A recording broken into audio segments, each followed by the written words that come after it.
Welcome back, tennis fans. It is a couple days after Christmas, but for us here at Coffee Break Tennis Studios, we celebrate the holiday season all the way to New Year's Eve.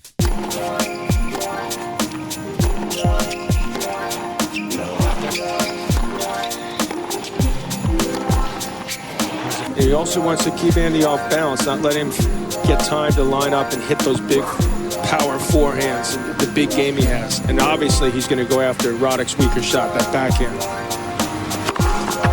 15 on. No good. How's that first shot?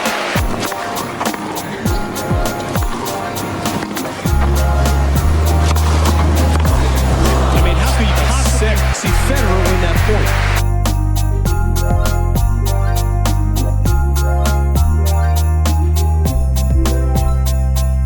So make sure you check here every day, all the way up to New Year's Eve. We will finish off the 20 slams of Christmas. We pick it up going to the Australian Open 2005. Roger Federer on a 21-match winning streak. He's also just beat his coach, Ivan Ljubicic. So again, Roger goes to the 2005 Australian Open as defending champion. He is defending champion at 3 majors: Wimbledon, last year's Aussie Open, and of course the US Open for the first time. But then we get what some call the greatest semifinal of all time. There are 3 epic Federer matches this year. There's a lot of good Federer matches this year, 2005, but 3 truly epic matches, and this is definitely one of them. Check out highlights from Roger Federer, Marat Safin, rematch of last year's final, 2004 final, 2005 semifinal Australian Open, one of the greatest semifinals of all time.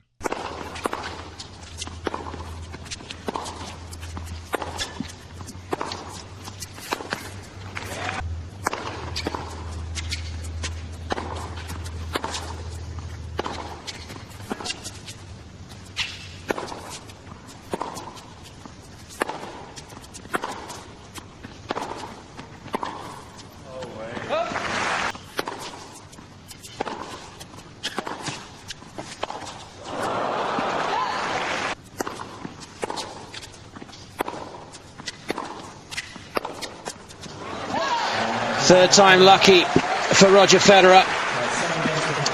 It's won his 8th set in a row against Safin.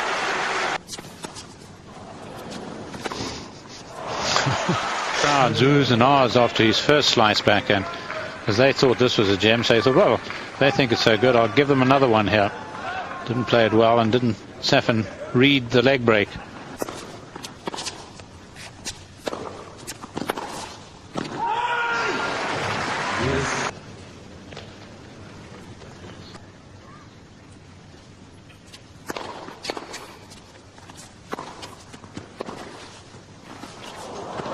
And gets it with the first set, to the delight of Peter Lundgren. But Federer has dropped since the US Open quarter-final against Agassi.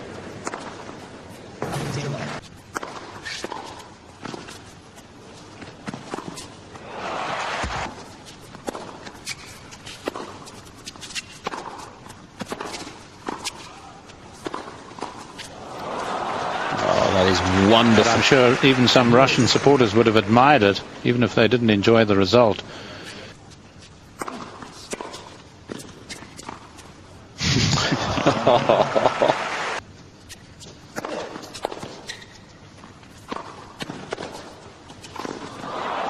Bit of a miss-hit, but it felt he should have won. Yes, it was a terrific bit of anticipation by Safin.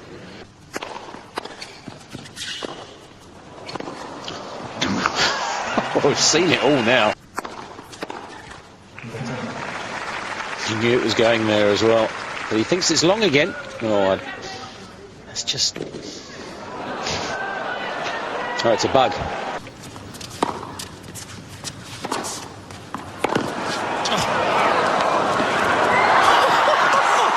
Are you kidding?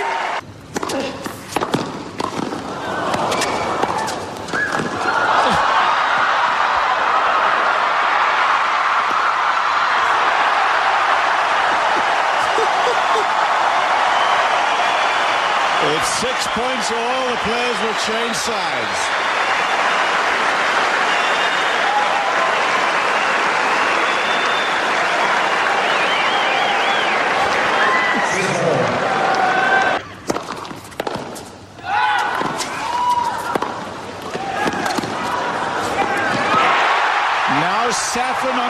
serve has a set point.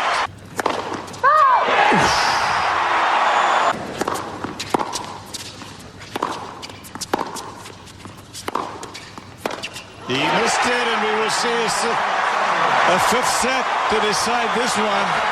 They're looking for a place in the championship at this first Grand Slam of the year.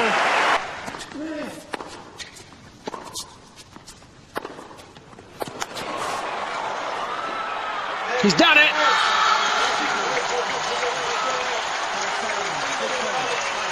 Federer brought to his knees, quite literally. Lucky number 7 for Marat Safin. What a match. Now, Roger has blazed through this draw at the Australian Open, made it to the finals without dropping a set, but Marat Safin gets his revenge from last year. However, I hope he enjoyed it. I'm sure he did. He won a major, because he will never beat Roger Federer ever again in the rest of his life. Unless maybe they play on the senior tour one day or something. I don't think that's going to happen. But just look at this list of Federer matches starting off the year.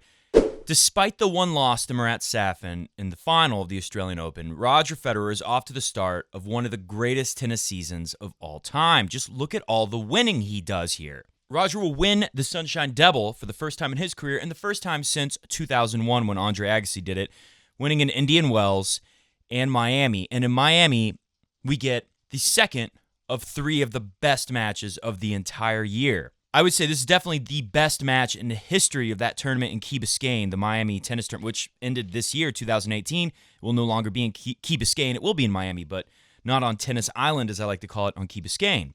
Take a look at some of the highlights from Roger Federer in his first meeting with Rafa Nadal in a final. Remember, Rafa had beat him almost easy the year before in Miami. And it looks like Rafa can do it again when he goes up 2 sets and a break in the third set. Remember, they still play Miami finals only. In the final of Miami, they play best of 5 sets.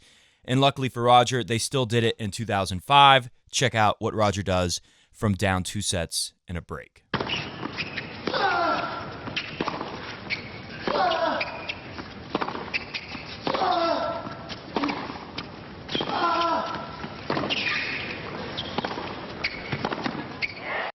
Well, they both went from defense to offense in this point.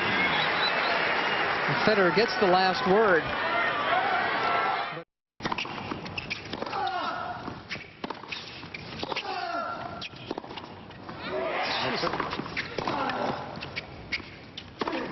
In a Federer-Ferrer final.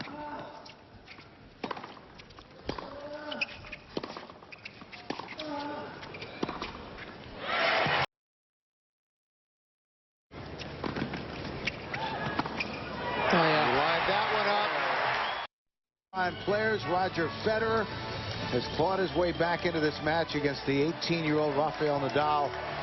And Federer.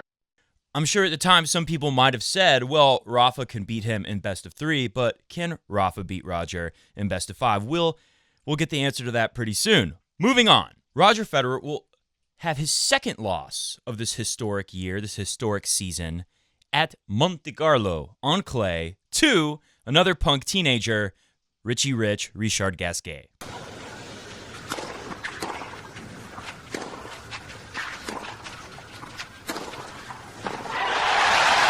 Huge forehand from Gasquet.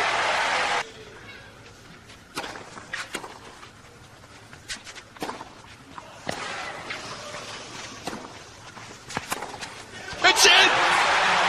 What a backhand from Gasquet! And he pulls off a major upset here. Now, this is pretty funny to me because, like today, there are some things Roger did back in 2005 that you could say he does today. One thing, he goes on to skip the clay season for the most part. He still plays the French Open. He still plays in what was a big clay tournament back then, Hamburg, one of the Masters. But he skips much of the clay season because of tendinitis in the foot. So, like we see today, Roger Federer skipping a lot of clay tournaments, but also telling us about a minor injury concern that can be used to blame previous losses. I don't blame him. I think it's pretty smart, and I think it's pretty true. Roger doesn't come back until Hamburg, which is right before the French Open. Meanwhile, Rafa is winning all of the clay tournaments pretty much. And Roger says that this injury has been bothering him all the way back to his first of the two losses of the year against Murat Safin. So we could argue that maybe if Roger hadn't had the foot tendinitis der Fuß, maybe he would have won that Australian Open over Murat Safin. Maybe no mono, maybe no foot pain, maybe no back. Who knows? Fed will win his third Masters tournament of the year in Hamburglers against Richard Gasquet, beating him easily this time, so maybe there was something to that foot injury. It is the next tournament, the French Open of 2005, which will tell us so much about what will happen for the next 10, 15, almost years of tennis history. First off, Roger Federer will blaze through without dropping a set his first 5 matches, getting to the semifinals of the French Open. My big takeaway one, obviously, is this is the beginning of King of Clay domination of the French, of all clay virtually. Roger probably didn't feel too awful, because remember, previously to this year, Roger had not done so well at the French Open. So getting through to the semifinals without dropping a set gave Roger the confidence to know that he can win at this tournament in the future. He probably didn't feel too bad losing to Rafa, who goes on to win, who had been winning all of the clay that year, and of course will become the King of Clay. So with this in mind, Roger will take the confidence from doing pretty well on his least favorite surface and go to his number one favorite surface and continue having what is, we could argue, the third best season of all time from a pure winning percentage perspective. We go to Halle, Deutschland, Roger's standard tune-up for Wimbledon, where Roger will win and beat Murat Safin in the final, getting revenge for the Australian Open. Maybe some truth to that foot injury, huh? Couldn't beat him with it. Beat him without it. 크로스 15 left. 서브 좋았죠? 3구 처리. 사핀.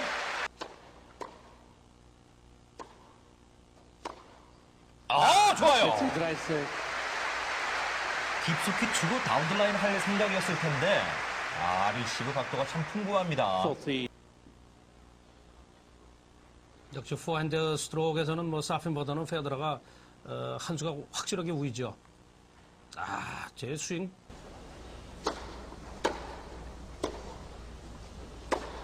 포인트 다운드라인. 네. 사핀. 멋진 드롭 발리. 예쁩니다. 네트 맞고. 네. 못하는 상황입니다. 포핸드 쪽에 붙이네요.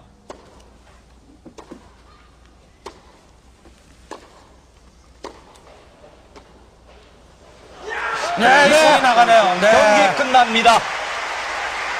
로저 페데러 선수가 또 다시 우승을 차지합니다. 7번째 우승을 차지하죠. 네. 서브를 잘 넣은 사핀에게 말이죠. 이 포핸드 스트로크를 잘 쳤고.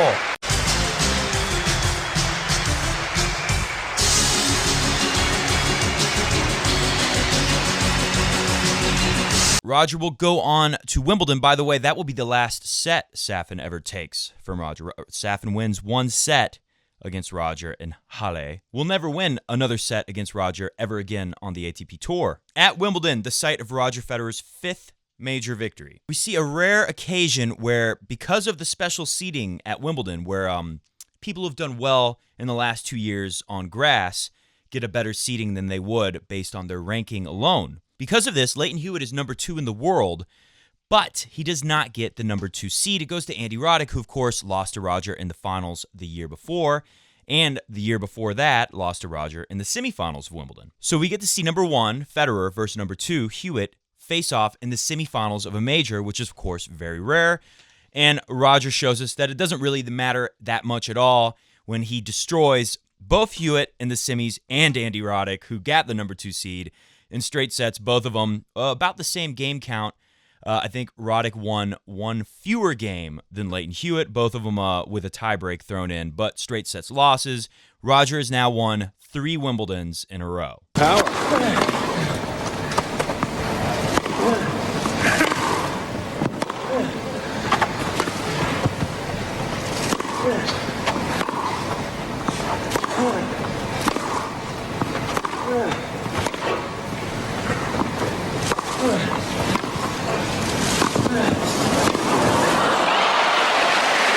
disguise it a little longer.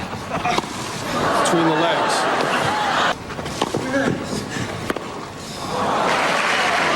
This could be it for Roddick here.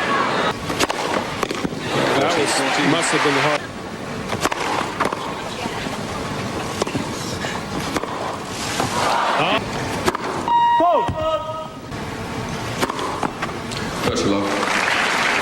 And now he's hitting second serve aces. 11 aces, no double faults. 48 winners, 11 unforced errors.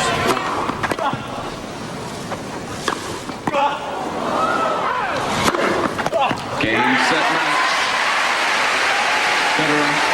3 in a row for Roger Federer. But what will be a theme this year is lots of winning, followed by a break from the tour. Roger's doctors, because of persisting foot complications, the foos, Roger will have to skip some of the hard court season in the U.S. and not show up until Cincinnati, where, again, he will continue ruining Andy Roddick's life, beating him in straight sets in the final. Anche nell'errore, sempre saggio.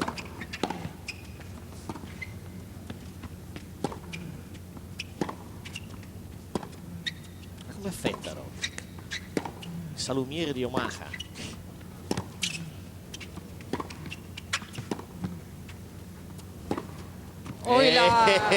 Ai ai ai, questo trova il ritmo. Ai ai ai, lo svizzero trova il ritmo. Puntuale come un orologio. Il FedEx. Il FedEx. Federer Express.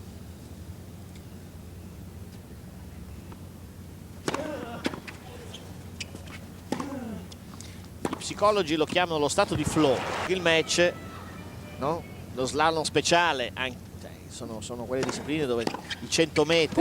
Cosa ha fatto Federer? Ma basta! A proposito di quando in 2 punti ti giochi la partita. Ma cosa ha fatto? Ma cosa ha fatto? Chiaro, io non tengo per Roddick, lo premetto, Federer mi è molto simpatico, tengo per la partita.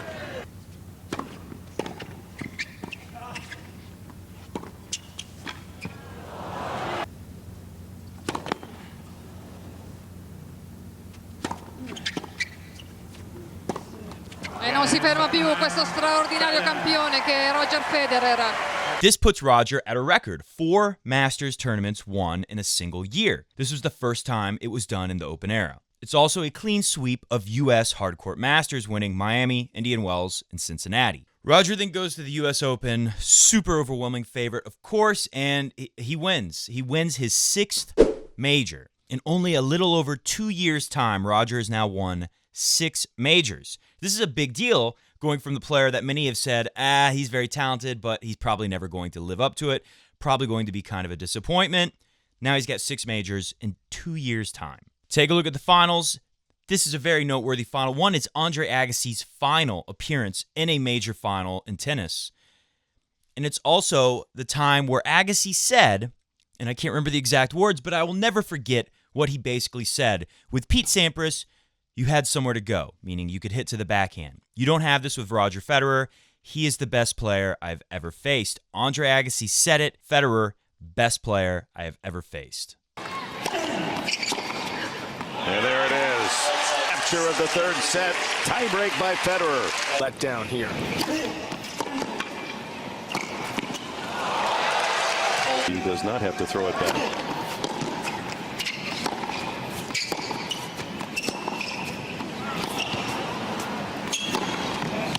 How do you hit a winner from that? These we watched tonight.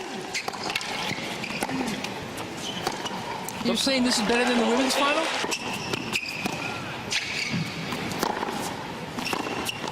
Oh. And again.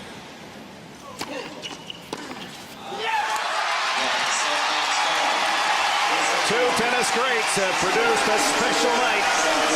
Roger Federer continues his reign as the world's best. But again, there's going to be another break, another injury. In fact, we could say this is probably Federer's worst injury he's ever had, save for the surgery he had to have in 2016, maybe, I'd say is a little bit worse. But before that, let's talk about Bangkok. Nothing too crazy. Roger goes to Bangkok. This is the Thailand Open back then. And he's the defending champion. He wins it, but what is noteworthy is another punk teenager that Roger has to dismiss in the final in straight sets. Take a look at this. Of course, it's 1% Andy Murray.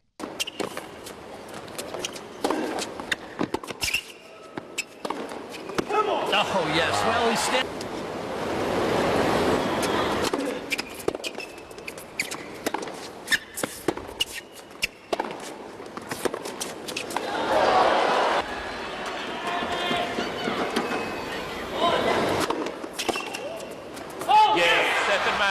Federer wins the Thailand Open. Federer wins by 2-0. 6-3, 7-5. Well, he was tested in that second set. Andrew Murray made him win it. But in preparation for the home tournament, the Swiss Indoors in Basel, Roger Federer suffers a very bad ankle injury, torn ligaments in the ankle. I can tell you about this one because this is the one that I've had, my most serious injury I've dealt with in my tennis playing life as well. It's awful. There's not much you can do. Roger was on crutches. He had a freaking cast. Couldn't play. Wasn't even sure if he would play again in this year, 2005. Now, at this point, he has a chance to overtake John McEnroe for the winningest, highest win percentage of all time. If he can win out the year, he can finish with the best year of all time, win percentage-wise, which is something. Obviously, we can say Rod Laver winning 4 majors in a year. We can say that's the best. But just looking at win percentage, which I think is it's a big deal, this could have been it. Roger now doesn't even know if he can play. Furthermore, this is total disaster for what is then called Tennis Masters Cup. Of course, today, the ATP World Tour Finals. Top 8 players of the year get in, and this is one of the worst years they've ever had. Roddick out, Safin out, Nadal out, Andre Agassi out. All the top players, all the most popular players are all out. And Roger Federer himself might be out, not confirming that he can play even days before the tournament. Of course, he does play and manages to beat David Nalbandian in his first round, despite struggling a bit with the injury. Remember, he's just come off of crutches and a cast. He's moving well enough to win these tennis matches, but again, this is not your normal Roger Federer feeling ankle for him. It's got to be pretty tough to not second guess if the body's going to hold up during these matches. Roger manages to win them, and then one of the greatest moments in the World Tour Finals Masters Cup history, in the semifinals, Roger Federer lays 2 bagels on Gaston Gaudio in one of my personal favorite matches of all time. Tip it and say 2 good sets. The angle that Federer creates on this backhand is just fantastic. It's all done with the roll of the wrist and also meeting the ball early. As you can see, the racket head speed that he has here and the concentration on the ball, perfect timing.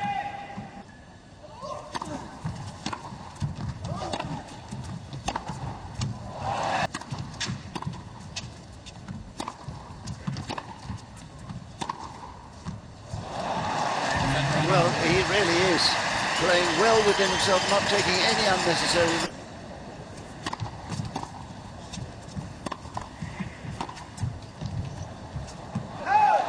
Oh, that was close.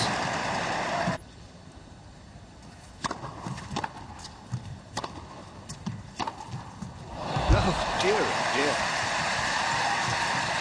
It's embarrassing, this.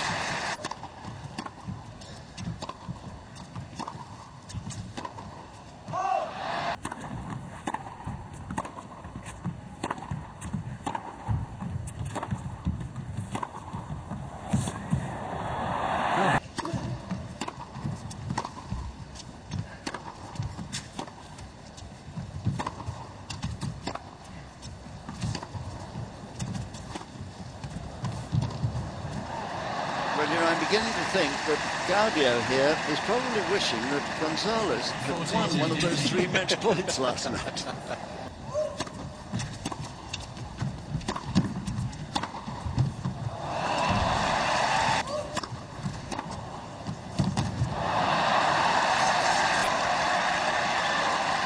Winning shots and match point. Remember, Gaudio was 30-love in this game.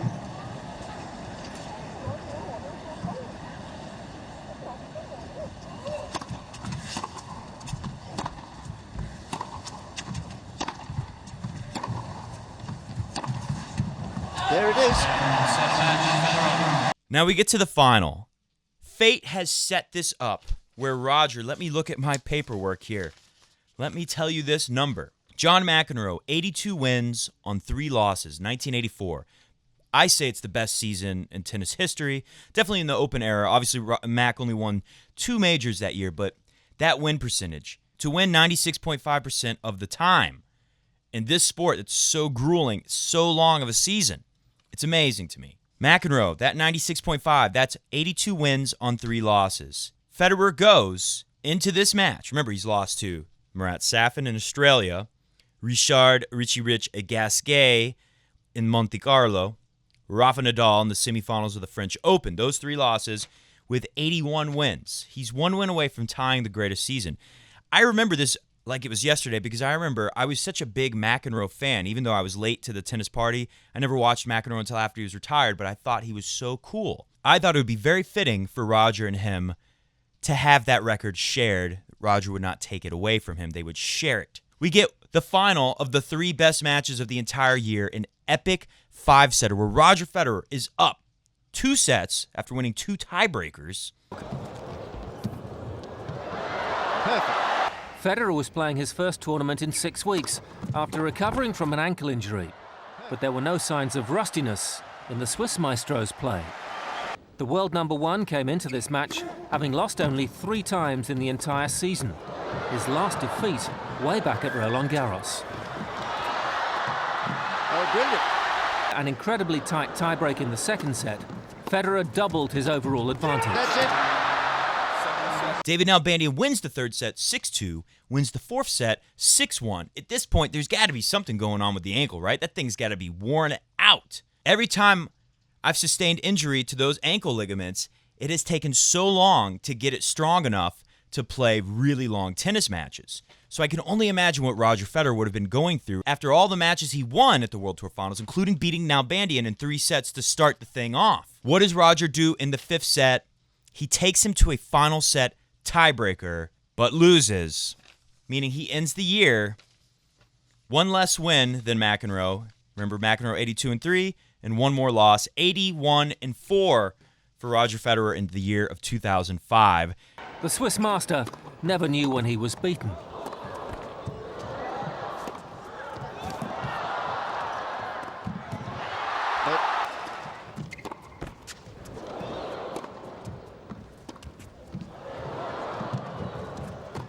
Federer fought back from 4 love down in the decider, but it was Nalbandian who was looking more likely in the tiebreak. It's all over. Which puts him 1 victory away from tying McEnroe for the best win percentage in a single season in the Open era, and puts him in 3rd behind Jimmy Connors at 2nd, 1974. What the heck, man? So there you go, folks. That is 2005, one of the best tennis seasons, one of the most exciting, man, it is raining hard. I wonder if you can hear it. One of the most exciting tennis seasons of all time for Fed fans. Really great matches. We can never forget the Miami match with Rafa in the final 5 sets. The Safin comeback after losing in the finals the year before at the Aussie Open. Agassi's finals appearance at a major, even though it wasn't a 5-setter, it was still a very exciting, good match. So much wind that night in the stadium. It was very exciting, very cool stuff. And of course, even though Roger beat him in straight sets, David Nalbandian at the US Open, beat him in straight sets. Beat him at the Tennis Masters Cup, or World Tour Finals as we call it now. How the heck do guys like Nalbandian and Safin can lose matches to the guy, can be so underwhelming, and then in these huge moments can pull it together and give you these spectacular victories? Again, comment below, do you think it had more to do with the fact that Roger had the foot tendonitis in the Aussie Open, coming off of the serious ankle injury going into Tennis Masters Cup? Do you think that matters? Is it an excuse? Comment below, what'd you get for Christmas? And make sure you tune in for the rest of the 20 Slams of Christmas. See ya!